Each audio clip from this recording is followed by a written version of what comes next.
안녕하세요. 석수동장입니다. 오늘은 이번에 개정된 재건축 초과이익 환수제 그 개정 내용에 대해서 얘기를 해보려고 하는데요. 근데 이 재건축 초과이익 환수제가 처음에 어떻게 생겼고 어떻게 진행이 됐는데 그래서 어떠한 법안이었는데 거기서 어떻게 개정됐는지 중요한 부분만 간단하게 한번 정리를 해볼게요. 그 재건축 초과이익 환수제는 그 노무현 정부 시절에 2005년도에 만들어졌어요. 그때가 2005년, 2006년도가 그 버블 세븐이라 그래서 강남 그리고 목동 일기 신도시를 중심으로 해서 집값이 갑자기 오를 때였거든요. 그러다 보니까 이 집값이 상승하는 이후에는 사실 인프라, 지하철이라든지 교육 이런 공적 자금이 많이 들어갔는데 그런 공적 자금 때문에 집값이 상승한 이익을 개인들이 모두 가져가는 게 맞느냐 이러한 이유 때문에 그중에 일부는 국가로 환수해야 된다 이런 논리가 작용을 해서 한 2005년도에 제정이 되었고요. 근데 제정됐을 때도 논란이 많기는 했는데 일단 시작이 됐어요. 근데 다들 아시다시피 그 이명박 정권 초기 노무현 정권 말기 때 서브프라임 모기지 사태가 터지면서 집값이 폭락을 했죠. 집값뿐만 집값만 폭락한 게 아니고 뭐 주식이라든지 뭐 금이라든지 이런 자산 가격이 모두 폭락을 했어요. 그러다 보니까 집값이 폭락했을 때는 재건축이 이루어지질 않죠. 사업성이 없으니까. 그래서 법 제정은 됐는데 이명박 정부 시절에는 사실 이게 뭐 적용이 된 단지가 없어요. 재건축을 안 하니까. 그래서 유야무야 하고 있다가 그 박근혜 정권이 들어서면서 그때 경기가 너무 안 좋으니까 내수 경기를 활성화시키기에는 사실 건축업 활성화가 가장 좋은 방안이죠. 그래서 그 부동산 시장을 활성화하기 위해서 대출도 뭐 해주고 다주택자에 대한 뭐 세금 감면도 해주고 이러한 뭐 정책 기조 속에서 그 재건축 초과이익 환수제의 적용을 일시 유예를 해요. 2013년부터 2017년까지 그때까지 이걸 유예를 하겠다라는 발표를 하면서 이 사이에 재건축을 기다리고 있던 단지들이 대거 재건축에 들어갑니다. 근데 여러분이 잘 아시다시피 한 2015년까지는 부동산 시장이 되게 하향 곡선을 그리고 있었어요. 2013년, 14년이 거의 바닥이었고 2015년, 16년부터 다시 살살 증가를 하고 있다가 2017년, 18년도에 갑자기 큰 폭으로 상승을 하잖아요. 그러다 보니까 부동산 시장도 너무 과열이 되고 있었고 부동산 시장 과열이 되고 있었고 그리고 이런 거를 규제를 해야 되기 때문에 문재인 정권이 들어서면서 이걸 다시 만들었다기보다는 그 일정 기간 동안 유예를 했었던 거잖아요. 2013년부터 2017년까지 그 유예 기간이 종료가 되면서 그 법을 바로 그 적용을 하게 된 거죠. 그러면서 뭐 그때 뭐 이것 때문에 재건축의 수익성이 안 난다 이게 말이 되냐 뭐 위헌 소송도 내고 뭐 이런 식으로 말이 많았었는데 어쨌든 간에 적용은 됐습니다. 그러면서 재건축 단지가 재건축은 시작을 했는데 이 법에 대해서 뭐 개정을 해달라 뭐 이런 요구를 계속 하면서 지금까지 질질질 끌어왔던 거죠. 어쨌든 이 법이 개정이 안 되면은 제초한 금액을 내야 되는 거예요. 서울에 그 유명한 단지들 있잖아요. 반포라든지. 그러다 보니까 이거에 대한 개정의 목소리가 계속 있었어요. 그러다가 2022년도에 윤석열 정권이 들어서게 된 거죠. 분명히 윤석열 정권의 기조가 부동산 시장의 그 자유화예요. 시장에 맡기자. 뭐 활성화를 하겠다, 뭐 떨어뜨리겠다 이런 게 아니라 시장에 좀 맡겨보자 이런 기조다 보니까 이거에 대한 제초한 법에 대한 개정을 발의를 했었어요. 근데 통과가 안 됐던 거죠. 이게 그 지금 민주당 입장에서는 자기들이 밀고 왔던 정책인데 그걸 한 번에 뒤집을 수 없으니 계속 통과가 안 되다가 최근에 보면은 부동산 시장이 많이 다운이 됐잖아요. 건설사들이 계속 부도가 나고 있고 그리고 무엇보다 중요한 거는 지금 부동산 시장이 거의 죽어가고 있기 때문에 신규로 사업이 진행되는 게 없어요. 그래서 앞으로 1년, 2년 정도는 신축 물량이 쏟아져요. 한 2, 3년 전에 시작됐던 사업이었던 거죠. 근데 지금부터 올해 초부터 사업이 신규로 진행이 안 되다 보니까 2, 3년 후에는 지금 분양 신규 입주 물량이 없거든요. 신규 입주 물량이 없다는 거는 그때 그 부동산이 또 폭등할 수 있다는 거예요. 물량이 공급이 안 되니까. 그래서 공급을 어느 정도 늘려야 된다라는 거에 대해서 민주당이랑 뭐 국민의힘이 어느 정도 합의를 하다 보니까 처음에 발의한 내용대로는 아니어도 어느 정도 타협안이 뭐 진행이 돼서 이번에 통과를 했어요. 그랬기 때문에 이번에 어떤 법이 어떻게 개정이 됐는지에 대해서 간단하게 제가 한번 알아볼게요. 일단 제초한 계산 과정을 좀 아셔야지 뭐가 어떻게 변경됐고 그게 변경된 게 어떠한 영향을 미치는지 이해를 할 수 있거든요. 그래서 제가 간단하게 계산 과정을 짚고서 넘어갈게요.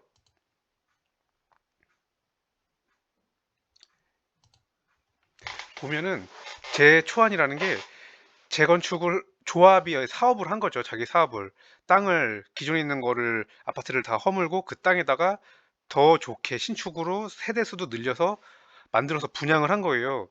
그렇게 해서 최종 가치 분양한 가치가 기존 가치보다 너무 높다 보면은 거기에 일정 부분을 돈으로 내라는 건데, 그럼 그렇다면 최종 가치를 우리가 알아야 되고 기존 가치, 그리고 사업을 하면서 들어간 비용, 요 세 개를 알아야겠죠.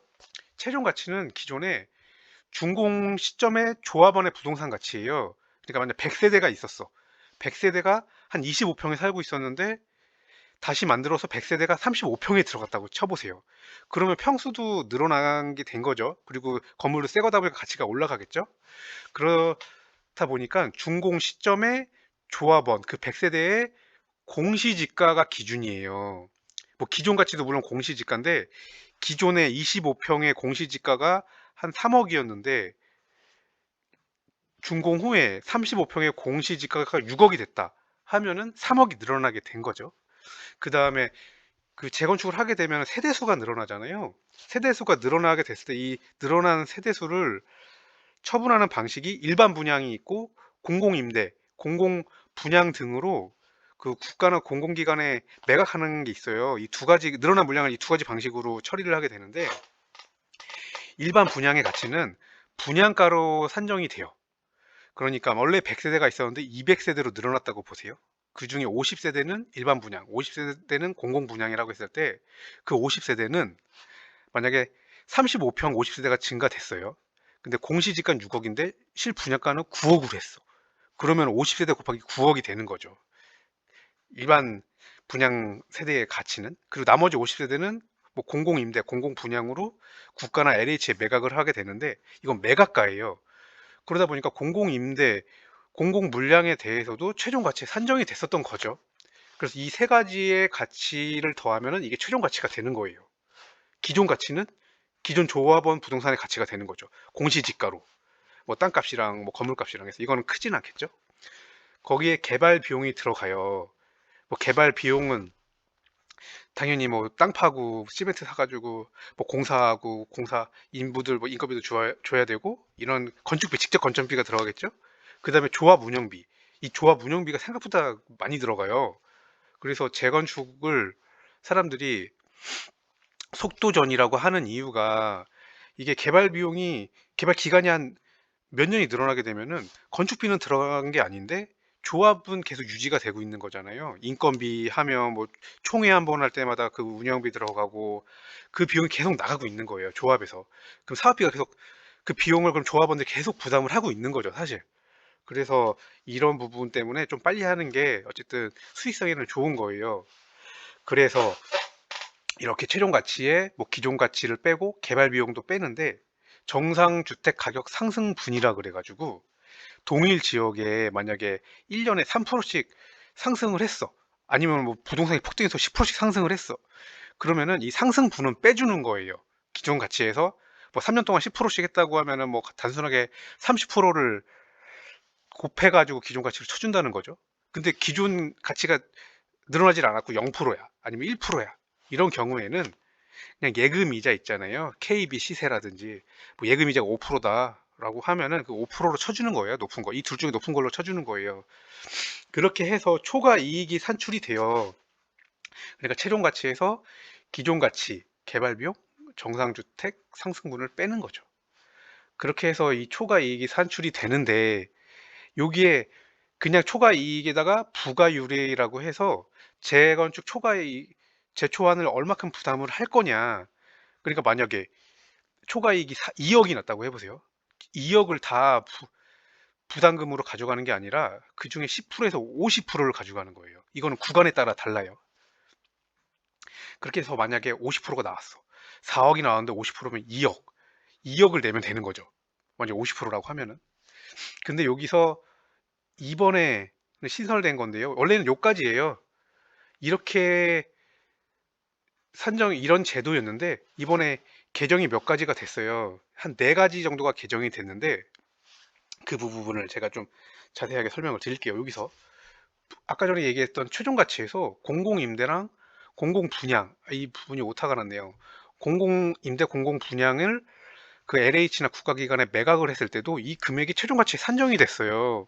그러다 보니까 가끔 보면은 용적률을 늘려주는데 용적률 늘어나는 거에 일부를 공공임대를 짓게 되잖아요.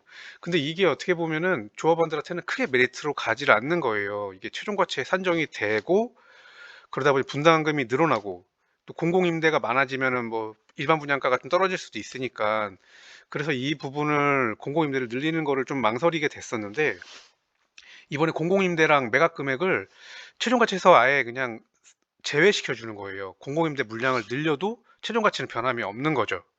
그러다 보니까 이번에 일기 신도시 특별법에서도 주요 골자는 용적률의 특혜를 줄 테니 그 중에 일부를 공공임대를 넣어달라. 공공물량을 넣어달라.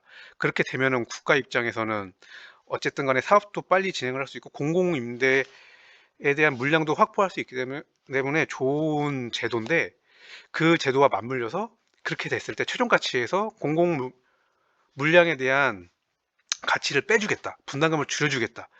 이런 거예요. 제초안 이번에 개정된 게 아주 어떻게 보면 합리적인 개정이죠. 조합 입장에서도 뭐 환영할 만한 것 같고 이 부분이 되게 중요한 부분인데 이 부분은 언론에서 이렇게 많이 얘기를 안 하더라고요. 근데 어쨌든 이번에 변경된 부분의 첫 번째고 그 다음에 조금 마이너한 개정은 그 기존 가치를 산정하는 시점 기준이 있어요. 이게 기존에는 추진위 구성을 했을 때 가치인데 이번에 개정에선 조합 설립 인가를 났을 때로 바뀌었어요. 그러니까 추진위 구성을 해갖고 뭐 주민 동의율도 모았고 하다 보면 나중에 조합 설립 인가가 나는 건데 그러다 보니까 그 시점이 좀 뒤로 많이 간 거죠.